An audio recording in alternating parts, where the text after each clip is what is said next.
Hello, myself Yogesh Garg, Faculty of Applied Science Department, welcomes you to our YouTube channel RPIIT Academics. If you like the content, please subscribe our channel. Students, हमने sodium potassium balance या sodium potassium metabolism start करा हुआ था। उसके अंदर हमने पहले sodium के मेटाबॉलिज्म के बारे में पढ़ा, फिर पोटेशियम के मेटाबॉलिज्म के बारे में पढ़ा।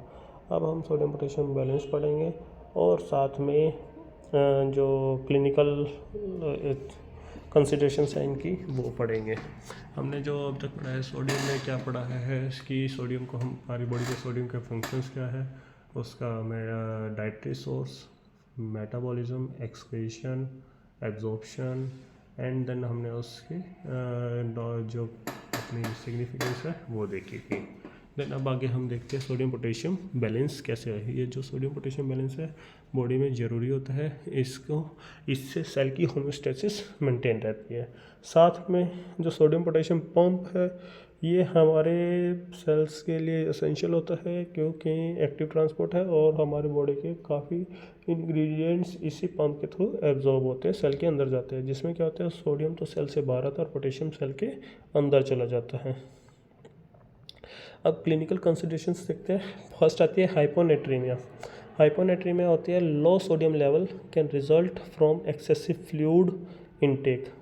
क्या हो कि बॉडी में सोडियम का लेवल कम हो जाना, कैसे हम एक्सेसिव फ्लूइड को इनटेक कर ले। सर्टेन मेडिकेशंस और underlying health conditions leading to symptoms like headache, confusions and seizures. तो जब भी ऐसी कंडीशंस की हमारा ज़्यादा एक्सेसिव फ्लूइड इनटेक कर लेंगे तो बॉडी में सोडियम का लेवल कम हो जाएगा और उससे हमारे हेल्थ कंडीशंस जैसे कि हेडेक वगैरह को कॉन्फ्यूजन्स होने स्टार्ट हो जाते हैं। सेकंड आता है हाइपरनेट्रीमिया।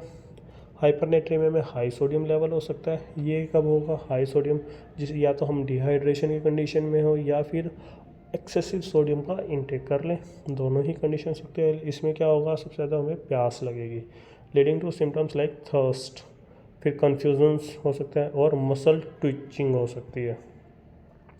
थर्ड आती है hypokalaemia. Low potassium level due to diuretic use.